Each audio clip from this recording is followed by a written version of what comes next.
hits dangerous levels. It is no typical spring thaw. Bracebridge is still under a state of emergency today, with flooding in the area surpassing 2013 when that region was hit hard. The rain isn't going to stop until tomorrow morning, so it may be a tough road ahead for those residents who have decided to stay. Magda Garba-Selassie is in Bracebridge and spoke to some of them today. As the rain barrels down on Bracebridge, in some areas, flooded roads and homes is what you'll see. Some people have been using their boats to get in and out of their houses. Walking right up to her cottage, Barbara Smith came to see how bad it is. I'm just hoping it doesn't get any higher. There's nothing that really can hurt down in the bottom. You know, we know from experience to put everything up quite high. What we used to think was the 30-year flood level. But that no longer applies, as the water levels have surpassed those from 2013, and that was the worst flooding in 100 years. The municipality is doing what it can to help protect properties. Yesterday, they gave out about 3,600 sandbags, and today they have another 1,000 to give out to homeowners. Homeowners like Brian here. So Brian, tell me a little bit about your property. How are things? The waters come up around my place about 4 feet. And it's just keep coming, about 4.5 inches every day. The last time you guys had this much rain and flooding was in 2013. What was the situation like back then for you? It was fine. It didn't come up near as much as this year. I don't know what they done wrong, but they done something. Today, crews were out clearing the shoreline from downed trees and other debris, and signs were up on washed out roads. John Hall lives on a road that's closed, but he says he's staying put for now. I think in certain areas it's probably a lot worse than it is here. There's still four-wheelers going up and down the road. The mayor is urging people to leave the worst areas while they still can. Otherwise, it could be days. That's why we're, talking about a 72-hour window for people that might be on the other side of a road closure. We would hope that they have enough in terms of supplies to sustain them for a few days.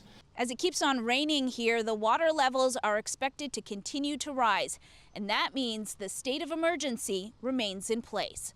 Magda Garba-Selassie, CBC News, Bracebridge. And efforts are on the way to help the nation's capital prepare for flooding. It's the second time the region will have to deal with rising waters in the past 2 years. And Thibodeau is in Constance Bay, northwest of Ottawa, with more. You can see that the military has arrived. They just got here not long ago, and as soon as they did, you can see them all behind me. There are about 400 who are on the ground in Constance Bay right now. They're helping direct traffic. They're filling sandbags with volunteers behind me. You even have kids who have come out of school for the day to help sandbag here. So I just want to ask, you're Valerie. Yes, you came here a bit earlier in the morning to bag sandbags. Tell me why you came down. You're not even from the area. No, just to help our community. We're all in this together. It's important to help each other and teach our kids that we have to stick together. Thanks, Valerie. So if we walk around this way, there are trucks, and these are people who are helping their neighbors, or they are people who actually need sandbags themselves. So there's this long line of trucks. They come up, they load up the sandbags so that they can bring them to their house and put them around the base of their homes. How many bags have you stacked in front of yours?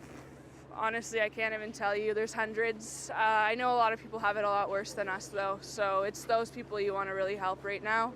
Well, we'll do as much as we can. Of course, the ground will reach a point of saturation, as I'm told by the experts, where you just start getting water coming up through the ground, and then the sandbagging will have a limited effect. Certainly will prevent some ingress of water from rivers and whatnot, but it's a challenge to prevent groundwater saturation with sandbagging. But we'll continue as long as it's safe to do so. And with the weather expected to remain just like this all weekend, hundreds of volunteers as well as the military are expected to be out all through the weekend. Hannah Thibodeau, CBC News, Constance Bay. Will the rain last then all through the weekend, Colin, is what everybody's worried about. Yeah, Dwight, and I'll break it down for you. There are a couple of systems that are coming through. The first one is hurting areas that are already hurting. The second one, I think, is going to keep to the south, which is going to be a good thing. But Ottawa still, yes, they're in the rainfall warning. It's not only towards the nation's capital, up into cottage country. We continue to see the rainfall warning there.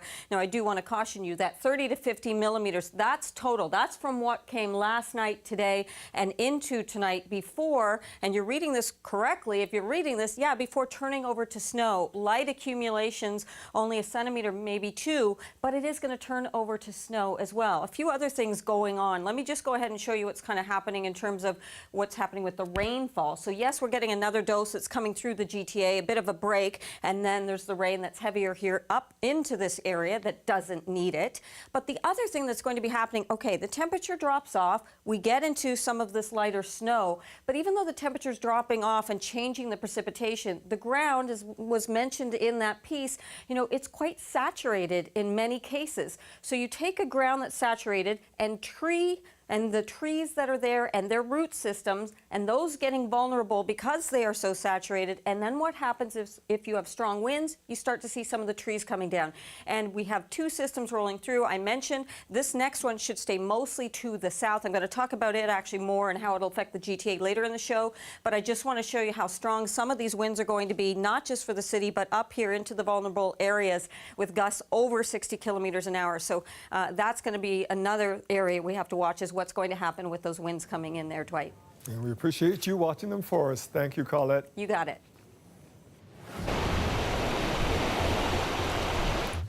And Montreal has now declared a state of emergency because of flooding threats in parts of Quebec. We'll bring you there in about 30 minutes.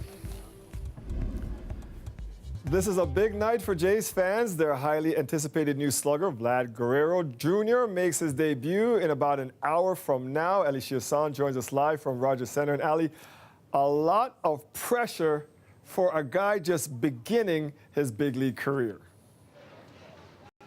Lots of pressure for sure. Not only does he have big shoes to fill considering who his father is, he's also being looked at as the player who's going to save the season. Have a look. 5 mediums. It's official. So bust out the merch. Large, mediums. Major League Baseball's #1 prospect is ours. Junior's name looks good on a Jays jersey, doesn't it? Basically, I'm very happy, very proud of myself of making my debut here in Canada. We have a Canadian-born Dominican baseball player, son of a Hall of Famer, that is coming into Canada to play for this great city and country. It's such a good baseball story. His proud father, Vlad Guerrero Sr., wore an Expos jersey for 8 seasons, and he delivered the hits. After hit after hit, it's a special day for Senior, too. Take it from him in this MLB-produced video made just for today. No sabía que cuando te di mi nombre, también te iba a dar mi swing, incluso mi amor por el juego. Estoy muy orgulloso de ti, hijo mío. You can almost identify when Vladdy's taking batting practice because of that bat speed and just that crack. It's phenomenal. You're gonna hear it. You're gonna hear it echo across the whole Rogers Center. You're gonna know the minute you hear it, the ball's gonna make contact with his bat, and you're just gonna know that you're watching a superstar. I'm excited. You should be. It's gonna be great. Prediction, I think he's going to be a Hall of Famer. Just like his dad. Just like his dad. Unlike his father, who was called up to the Expos early in his young career, some say Guerrero Jr. has been overcooked, playing in the minors for as long as he has. It's tough as a fan because fans are like, please bring him up. He's ready. But the way that baseball is structured, if they kept him down, they did get a whole other year of service with him. So what's your prediction for him tonight? A couple of my friends are thinking home run right off the shoot, but let's go 2 for 4 with 2 doubles, yeah. It's gonna be a little bit of rebuilding for the next going off, but if we can get through this little bit, the future is just gonna be great. And I have a good feeling in a few years we'll see a World Series championship banner.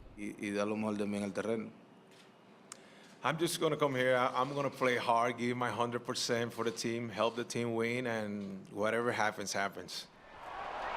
Like father? like son. Hopefully, like father, like son, Dwight.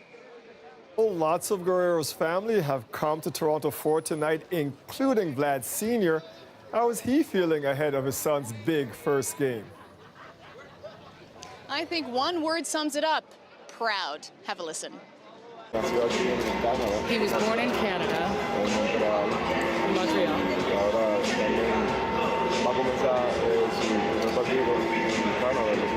And now he gets to play his first game in Canada. I'm just so happy about that. So Vlad Jr. will start at third base and bat fifth in the lineup. Sorry, I had to refer to my notes. I'm not usually a sports reporter, but I'm a new convert. I'm a new fan. The hype is real. Back to you. It really is. That kid's going to get a lot of fans in this town. Thank you, Ali. The Education Ministry says they are making good on promises to school boards, providing more information on their commitment that no high school teachers are laid off as a result of the move to larger class sizes. Mike Wise is looking into the numbers for us tonight. He joins us now. Mike, as with most things, the devil is in the details. That's right, Dwight. What school boards got today was a province-wide overview of just how much money they're all going to be getting for the next school year. It is up slightly from last year, but boards still don't know what their individual share will be yet, and they won't know that information for a few more weeks. But at least initially, it looks like some teacher jobs could be saved. Our strategy will not see one teacher lose their job. Today, we got a better sense of that strategy. The Education Ministry is predicting an increase in the number of students next year and is planning for a slight overall increase to funding for all boards. At the same time, it wants them to start implementing larger class sizes. Over the next 4 years, it wants high school classes to go from a maximum 22 students up to a maximum of 28. Larger classes will mean the need for fewer teachers. There will be no involuntary job losses. The plan was to do that through attrition, relying on teachers retiring. But school boards like Peel warned the numbers just weren't working out. It had to send out 193 layoff notices to high school teachers like Melissa Basta. Do you have any hope or sense that you might be in a classroom in September? I have lots of hope, but I have no sense. I have no idea where I will be. The Education Ministry says it will provide money for an attrition protection allocation. Let's look at the Peel Board. Of those 193 teachers being laid off, 172 are a direct result of the move towards larger high school class sizes. The board says on average about 100 teachers retire or leave each year. That could reduce the number of layoffs due to larger class sizes to around 72. Layoffs that could be rescinded with the attrition money. But that would still leave no help for other teachers being laid off because of other cuts to local grants, those who work with at-risk youth or other specialty programs. If you do the math, that means 21 teachers in Peel could still be laid off. But the board there says it still doesn't have enough information to make final decisions. It needs to know just how much it will get from the province. Plus, it needs to know just how many teachers are planning to retire this year. Dwight, right now, they say not as many teachers are retiring as they normally see each year. Yeah, we're going to have to keep an eye on those numbers. Thank you, Mike. Thank you. And meanwhile, the province is disputing Toronto's claims that funding changes will slash $1 billion from the city's public health unit over the next decade, but the mayor is standing behind that figure. We have actually set out in a memo that was sent to the city councillors yesterday from the city manager our calculation that leads us to say that we believe the cost to the city of Toronto will be $1 billion in lost funding over 10 years. We have never received a shred of paper, not a matchbook cover, from the Government of Ontario indicating how they've done their calculations that take issue with ours. The mayor says there was no consultation with the city about the funding changes. The province, on the other hand, claims the cuts this year will be half of what the city is saying they are. Today, health units from across Ontario issued a letter expressing deep concern over the funding changes. And Toronto Police have a message for anyone considering taking part in their new gun buyback program. Let police come to you to pick up the weapon. Police will come to you to pick up these firearms. We do not want citizens walking into either police stations or any other city building for that matter with the firearms. The gun buyback launch today will pay $200 for a long gun and $350 for a handgun. This is provided the gun wasn't used in a crime. Police ran a similar program in 2013 called Pixels for Pistols, which netted them hundreds of guns. The program is funded by the city, and the mayor says it's a key step towards addressing a serious problem. Message is simple. Give up your guns. To anybody who has one, this is an opportunity to work with the police and to do it in, I think, the most favorable kind of circumstances, to give up those guns and thereby get those guns out of the community, out of houses where they might be, off the streets. Police say residents who turn in guns will not face charges for possessing a gun or for storing a firearm unsafely. The guns will be eventually destroyed. Police have made a third arrest in connection to the kidnapping of a Chinese international student in Markham last month. Nathan Plater was arrested on Thursday and is being charged with kidnapping, forcible confinement, and possession of a prohibited firearm. Police allege he helped kidnap 22-year-old Wanjin Liu from an underground parking garage near Highway 7 and Birchmount Road. 2 other men have already been charged in connection to the case. A Canada-wide warrant has been issued for a 4th suspect, 28-year-old Muzamil Adao from Toronto. Fast food workers at a KFC in southwestern Ontario are being called heroes today after their quick response to an Amber Alert helped locate a missing mother and child. Chris Ensing has more. It's this parking lot, a Kentucky Fried Chicken in Tilbury, where Thursday's Amber Alert ended. A 5-year-old boy found with his mother, the pair traveling 300 kilometers from Mississauga. It was kind of strange, to be honest. They came driving down this road, heading to a KFC off Highway 401, 30 minutes north of Windsor. Inside, phones were buzzing with the Amber Alert. Staff recognized the vehicle and dialed 911. Andrea Taylor was getting food around that time and spoke to the young employee who handled the situation. I think they handled it wonderfully. I give them a lot of credit for the way that they handled it, and her being such a young woman, she definitely did the right thing and kept the mother calm. Police say the mother and boy were found as a direct result of the Amber Alert. The loud push alerts sparked outrage in the past, people complaining about the inconvenient noise to police. Today, social media comments point to the alert's success, saying people need to relax and that they're happy the boy was found. Another saying it's clear the alerts work, giving kudos to employees for their actions. I don't recall hearing specifically of any complaints to the Amber Alert itself. I think the general public are starting to understand the importance of the Amber Alert and the fact that it's such a valuable tool and a resource that can communicate to a widespread number of people quickly. Police have not laid charges against the mother and say the boy was found in good health. Back at KFC, the crew have been getting messages of kudos all day as Taylor attests firsthand to the importance of treating these alerts as emergencies, even for people hours away from the place of the initial call. Nobody probably expected Tilbury to be the spot that they would find them. You never know how fast they can go and where they're going to end up. Chris Ensing, CBC News, Tilbury, Ontario. It's a butcher shop that brings people an authentic taste of the United Kingdom. It's been open for 55 years, but after tomorrow, it's closing for the last time. I'm Lorenda Redikoff. It's about the food and so much more. Well, I've had men crying, women crying. They've been bringing me presents, gift cards, candies. It's unbelievable. I'll have more on this popular spot for haggis, blood pudding, and meat pies. That story coming up. The weather update is brought to you by Train Extreme Conditions Testing. It's hard to stop a train, really hard. Train, the most reliable heating and cooling brand.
It's known as the place in the city to buy haggis. For others, the big draw is the British-style meat pies. But Allen Scottish Butchers on Weston Road is closing its doors after 55 years. As Lorena Redekop found out, the shop is about more than just food. This little butcher shop is only open Thursday to Saturday. It sells out every weekend. You can always find Steve Allen here. He's known this business since he was 10 years old, when his parents started the shop. So saying goodbye is hard. It's kind of bittersweet. I need to rest. I need to slow down a bit. Allen had a bout with cancer 10 years ago. His wife has had serious health problems too. You can't help but see the love in this store. All those wall coverings were gifts from customers on their travels. It's a lot of personal things. I'd say 99% of people I know their first names. And it's very emotional. Like I said, I've had a couple of men crying, women crying. I got cards, chocolates, gift cards for the liquor store. It's amazing. Some of the regulars have been coming in for decades for their little taste of home. I love this store. The Scotch meat pies are the greatest. I've tried them in the supermarket and they're not the same. Just came in here and it's like, boom, it's like the food we kind of have back at home in Ireland. His favorite, the black pudding. It sounds disgusting, but it's pig's blood and like it's... What? Okay, beef blood.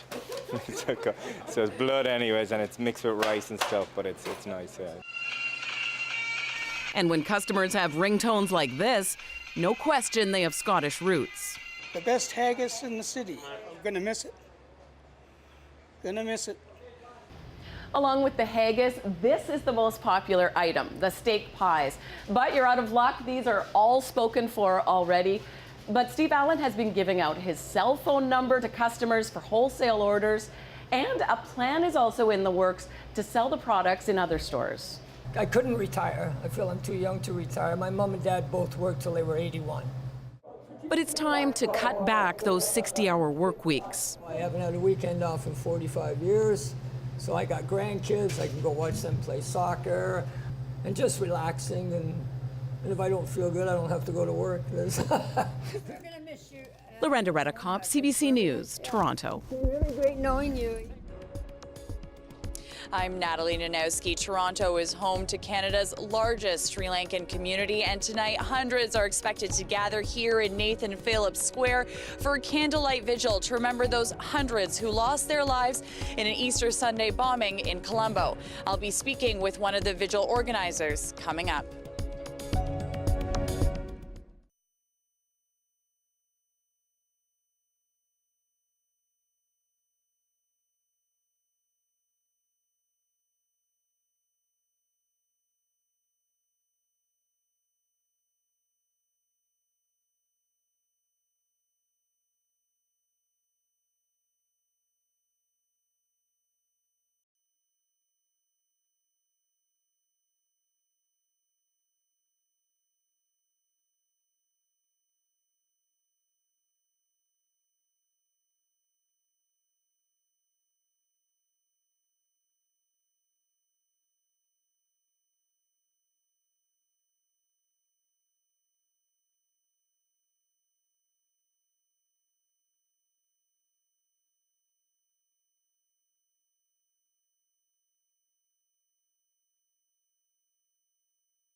For the first time since Easter Sunday, cameras were able to go inside one of the churches hit by the suicide bombings in Sri Lanka. This is the scene inside St. Anthony's Shrine. It's a 19th century church in the suburbs of Sri Lanka's capital. The attackers bombed 3 churches along with 4 luxury hotels. The number of dead is now at about 250. The city is home to about 250,000 people of Sri Lankan origin, and tonight some from the community are gathering in the heart of the city at Nathan Phillips Square. Our Natalie Nanowski is there. Natalie, the pain of this attack still very strong. Still very strong, Dwight. And you know what? Right now, the rain looks like it's holding out, but already the sentiment here, the mood is very much so a somber one. People are slowly trickling in, but we are expecting hundreds here to fill up Nathan Phillips Square for a candlelight vigil to remember those 250 people who lost their lives in Colombo. Now, one of the people who is going to be speaking tonight is a Tamil youth organizer. Her name is Abisha Yogaratnam. She joins me live right now. Thank you for joining us, Abisha. Can you tell me why was it important for you to speak tonight? It's important, especially as the Tamil youth here and society leaders. It's important to kind of remember the victims and condemn the attacks that have happened in Sri Lanka, and the victims were all innocent civilians. So it's very important to condemn the attacks of acts of terror that happened. And so you were here in Toronto when you learned the news, but you do have some family in Sri Lanka. What was your reaction when you heard about what happened? So a lot of people here, they have so much family there, and it's important because it was so shocking. It was unexpected, especially on a day of prayer and whatnot. It was unexpected, especially after 10 long years of a more civil society where we are still demanding justice for the human rights abuses that happened 10 years ago in the Tamil genocide. It was almost like a flashback and a trigger to 2009 when similar attacks were happening pretty much all the time around this time there. So it kind of took us back to those moments of fear.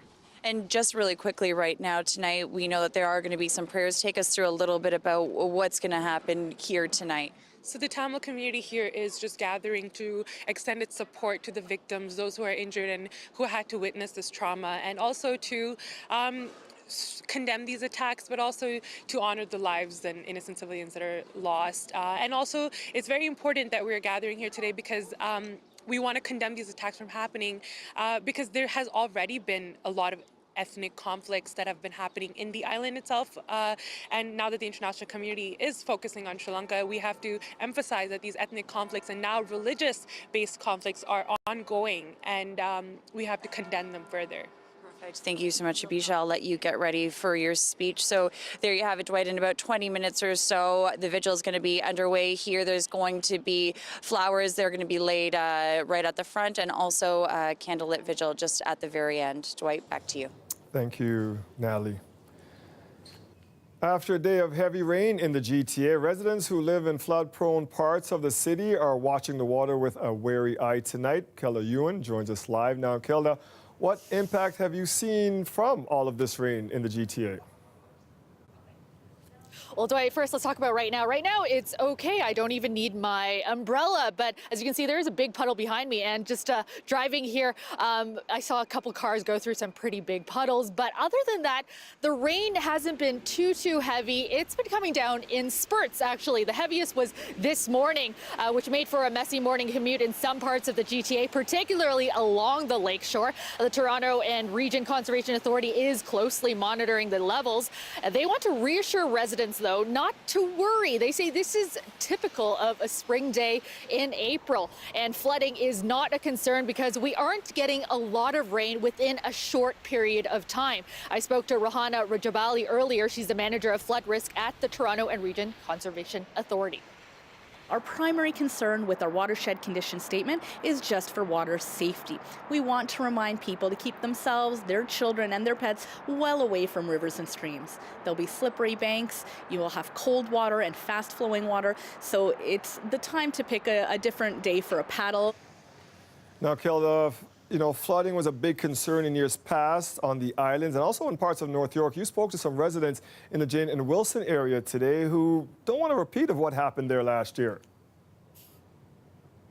That's right. The neighborhoods in that area, Jane and Wilson, I spoke to about half a dozen people, and a lot of them have similar stories. Their basements were completely flooded last summer. Now, one person I spoke to in particular said that his basement was completely ruined. He saw about 10 inches come up into his home. He and his family had to stay in a hotel for 2 weeks, and he just finished redoing their basement. Similar story across the neighborhood, as I said. The sewer systems apparently are old, and they haven't updated them yet, so yeah, for sure we're worried. I mean, I put a backflow water valve, but it's not 100% because there's people who've had it as well that have had it fail. Now, just last month, the federal government actually announced $150 million to go towards flooding projects, including in the city of Toronto as well as York region. And this includes upgrading some sewer systems that are quite old. Send it back to you, Dwight. Thank you, Kelda. Now, Public Safety Minister Ralph Goodale says there's a reason why there have been more severe weather in recent years. And this is one of the most obvious manifestations of a changing climate. More unstable weather conditions where you can get precipitation that dumps about a year's worth of moisture in a day or two. And then it all floods and causes enormous damage to private property as well as public infrastructure, as well as the economy. You can then move into a cycle where the problem is exactly the opposite, as people around bigger Saskatchewan saw in the last number of days, where incredibly dry conditions lead to wild grass fires.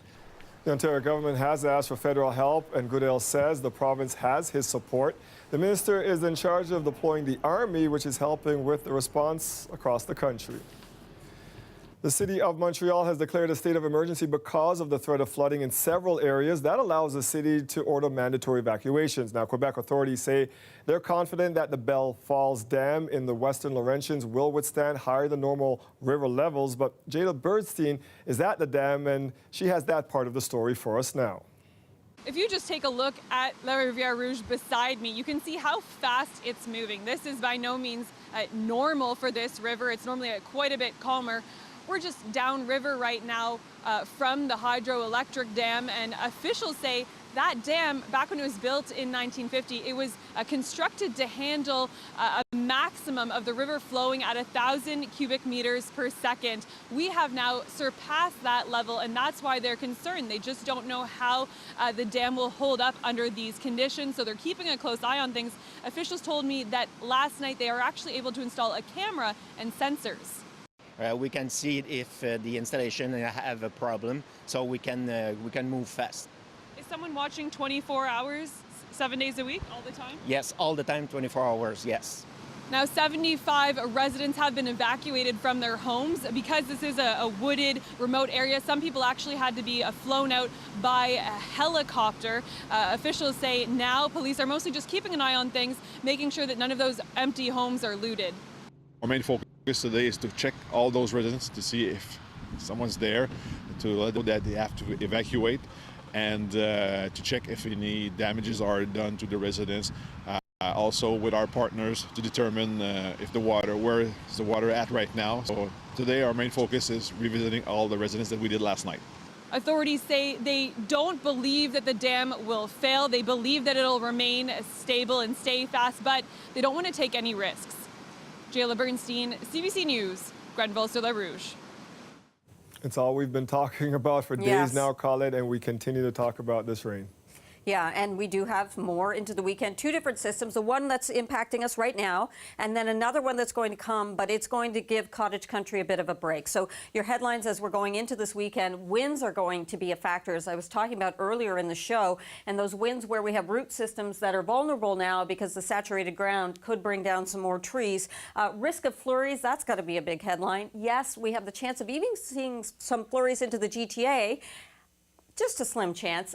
But what we'll find is to the north of us, getting into a little bit of light snow in those areas, again, where we've got the flooding issues.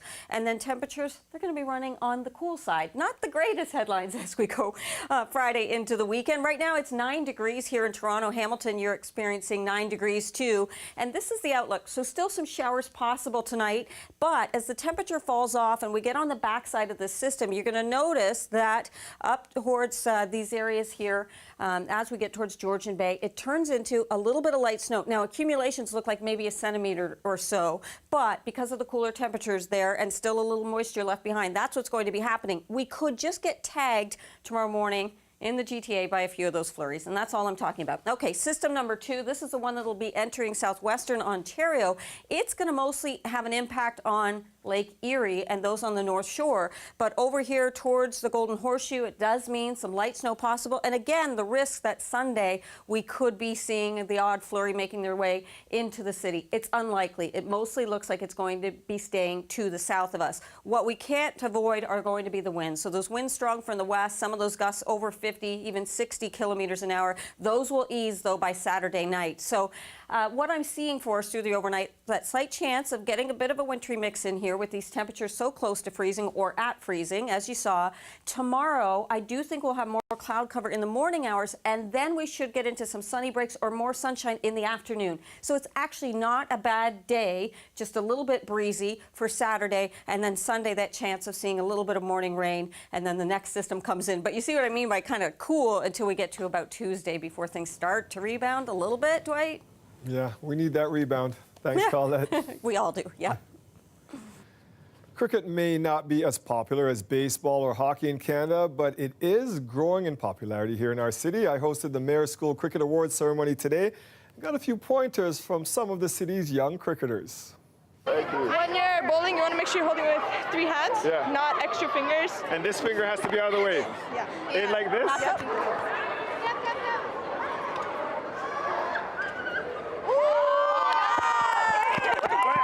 Be behind her. No, but that supposed to be in front of her. That was. I'm going to ask you, where did you learn to bowl like that? My sisters. Is that your favorite part of this game, the bowling, getting people out? Bowling, batting, all of it. It's just a really fun game. I just love this game. More than 200 of the top players from Toronto schools were there today. The mayor was also on hand to help give out the awards. A city that is like ours, where we have people from all over the world that have come to live here, their parents or themselves. It's great that we learn sports and music and culture that come from other countries around the world, because that's what Toronto's all about. This was the 9th annual tournament. In that time, it has grown from just 10 schools participating to that was back in 2011, to 150 schools this year. As we head to break, here's a look at where the markets closed today. Stay with us. We will be right back.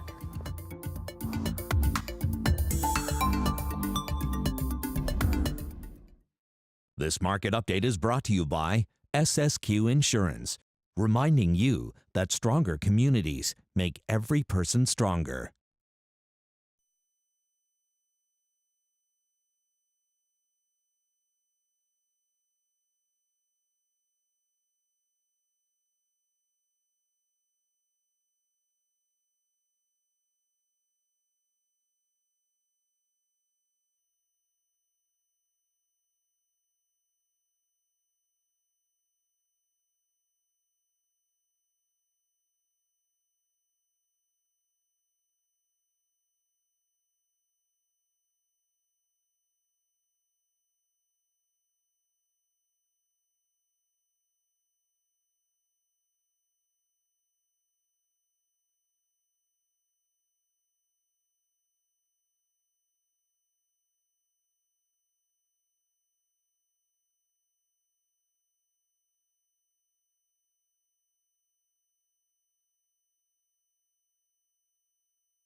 You may have heard about research that suggests consuming peanuts in small amounts will help you beat the allergy. While that's still highly recommended for prevention in babies, a new review is highlighting some risks involved in the method for treatment for older children.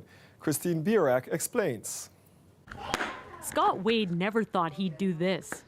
Before OIT, I probably thought like every day that I'm gonna die. I can die of peanuts. OIT is oral immunotherapy. Doctors are exposing children to controlled doses of what they're allergic to. Tests show for some, it desensitizes their immune system so it doesn't overreact. Scott can now eat up to 4 peanuts a day. It's like I held my breath for 10 years and then finally I was able to breathe. But a new study says while the treatment is promising, it's giving families a false sense of security. We actually found 2 to 3 times more reactions out of the clinic for those that were on peanut oral immunotherapy. Researchers looked at 12 trials involving over 1,000 patients with a peanut allergy.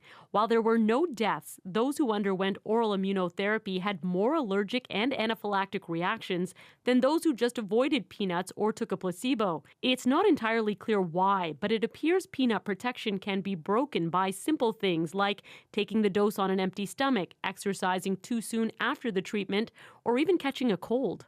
We totally understand that this isn't a cure, that it's a treatment. Any issues of reactions or anything over the past couple of weeks at all with her? No. She hasn't had any reactions. Dr. Douglas Mack runs one of the few private clinics offering oral immunotherapy. He welcomes the call for more research and new treatments, but I hope it doesn't scare families off from doing that, but I hope it makes them kind of really consider whether this is for them. the Wade family isn't swayed. This study will not change our minds whatsoever. Scott says he finally feels free, but still carries his EpiPen everywhere he goes. Christine Birak, CBC News, Toronto. Even if there's a small chance, we owe this to everyone who's not in this room to try. The wait is over. Avengers Endgame is here. Eli Glasner will join us after the break with his review of this highly anticipated movie. And don't worry, no spoilers. That's coming up after the break. Stay with us. Whatever it takes.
It's not about how much we lost. It's about how much we have left. We're the Avengers. We gotta finish this. You trust me? It's been a 10-year journey, but Avengers Endgame is finally here. The stakes have never been higher as our team of heroes search for a way to undo the snap that dusted half the galaxy. Our very own Eli Glasner has been keeping an eye on the Marvel movie universe for over a decade, so much so it's almost like he's part of it. There he is, beside some of Marvel's most famous characters, and since the beginning, he's been here to review some of Marvel's biggest fan favorites. 11 years, and last night, the decade-long journey drew to a close with Avengers Endgame. It's already broken ticket sales records, but is the 3-hour film worth your time? Eli's here. It is Endgame, but let's go back to where this saga began. All right, so in a way, the Avengers are battling their most fearsome foe yet.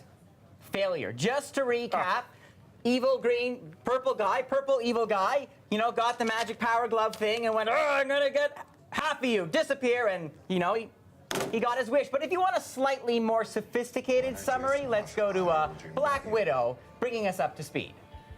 He wiped out 50% of all living creatures. We lost. All of us. We lost friends. We lost family. We lost a part of ourselves. All right, so the mood is dark and dismal. I mean, half the Avengers are gone. It's just the Avenge, but that's okay. We have Captain Marvel now. The human glow bug returns. Now she's chomping at the bit. Brie Larson, she wants to show off her amazing powers, but even there, you'll see some reluctance. I mean, this team is shaken. Let's take a look. If we do this, how do we know it's going to end any differently than it did before? Because before you didn't have me. Hey, new girl. Everybody in this room is about that superhero life. And if you don't mind my asking, where the hell have you been all this time? There are a lot of other planets in the universe. And unfortunately, they didn't have you guys. All right, so in the end of the beginning of the end, I think the biggest challenge for the Avengers is moving on. So you see some characters go in interesting different directions. Some retreat into themselves, a more darker, brutal version. You might have seen a Hawkeye trying to pull off a very aggressive haircut. Others actually have a taste of domestic bliss that all their days of avenging would have denied them. But I will say in warning, you know, the pace is a little slow. Like, they are taking their time. The writers are really saying, okay, that happened, this matters, and we're going to let that simmer for a bit. So, without spoiling too much for us, can we get a hint of then where this is going? Okay, so, I mean, Earth is just a wreck. It is desolate. It's eerie. It's quiet. There's half of all the creatures are gone. So what do you do? Where do you go? Without saying too much, we go backwards. And without revealing the details of this metaphysical treasure hunt they're on, what this allows the storytellers to do, and I love this idea, it's brilliant, is let's look back at how we got here. 22 films, 11 years of Marvel movies, and so they actually now have a chance to revisit, rediscover, and see moments from that path, taking little forks along the way, little moments, little choices that are made, and see them again, but not just the same, not just like the greatest hits, but see them differently from new eyes, new perspectives, and a couple characters stand out. Thor, played by Chris Hemsworth. You know, when he showed up, yes, he was kind of like a godly space doofus, but I think Hemsworth really flexed his comedic muscles and made a lot of the Thunder God. And then Tony Stark, Robert Downey Jr. I mean, I don't know where Stark ends and Robert Downey begins, but what's interesting here, again, as we look back, he puts the swagger on pause as you get a little sweetness as he also makes peace with kind of how he got to where he is today. Okay, some nice character moments there. I like those characters. But does this movie bring the bang and the pow we expect from a Marvel film, Eli? Okay, you know, sometimes they say Avengers assemble. There's a moment here where the Avengers assemble, and it's the biggest assembling of all, like, it's the most massive assemblation that you could imagine. I'm going to just give you a little taste, little bit to get us in the mood. You know your teams, you know your missions. No mistakes. No grown to olders. Look out for each other. This is the fight of our lives. He's pretty good at that, right? All right, it is a lot, maybe too much, but gloriously so. And then, yes, I will say, gets a little emotional. I felt things. I had to push the feelings back down Stop deep stalling, inside. man. 4.5 stars out of 5. Oh my! And the end, these these little codas at the end. Beautiful. Really, 4.5. 4.5. Can't wait to see it. Thank you, Eli. Happy welcome. Friday, buddy. Something to watch this weekend. Yes. Yes, I was shocked again that there's so many kids that want to say goodbye to me. This 88-year-old sent off dozens of kids to school each morning, and now they are returning the favor. We'll have this sweet story coming up. And as we head to break, here's a live look at Rogers Centre as fans head into the stadium tonight. Not just a regular game, as we told you earlier, Vlad Guerrero Jr. is making his much-anticipated Major League debut, and it is as a Blue Jay. Stay with us. We'll be right back.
This story from BC will warm your heart. Hundreds of teenagers showed up to say thank you and goodbye to a woman they call the waving grandmother. Dean Stolz has the story. It's something students from Highland Secondary School in Comox have been doing every day for years. But for the last time, they've come in the largest group ever to wave goodbye to a dear friend.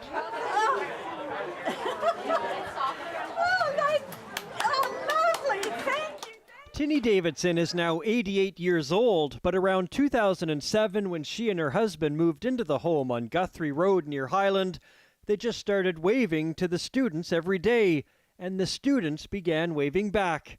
A bond between generations was born. I just liked the look of the children. And they all looked in, and I thought, well, if they're looking in, I'll wave to them. And that's how it started. We first met Tinny in 2014 after her husband Ken had passed.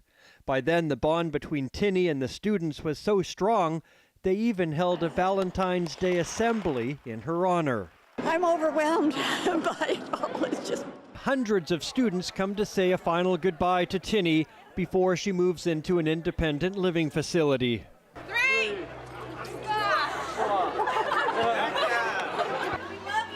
Bye. No, it's just, I was shocked again that there's so many kids that want to say goodbye to me. Have you waved to her every day? Have you walked by here? I have, yeah, all the time, every day. It has really brightened up all of our days every time we walk by here. I think it's gonna be kind of a tough legacy to continue for the person living here now. It's not often you see a bond like this between teenagers and the elderly. I think I've connected very well with them. It's been fun. What a great story, That's awesome. man. Yeah, oh hi, my Kitty. goodness, that was so sweet. I love All right, are we talking about rain? We are talking about that. We still have some showers around the area, those kind of moving out for us overnight, but continuing up into the areas we have problems in cottage country where we've got some of the flooding and even a bit of light snow on the back end of this overnight tonight. Tomorrow, though, things are going to be getting a little bit better. Some clouds in the morning and then a little bit more sunshine into the afternoon. So just an overnight tonight, the temperature falling to 2 degrees and the winds are going to be strong. So the gusts around 50 kilometers an hour.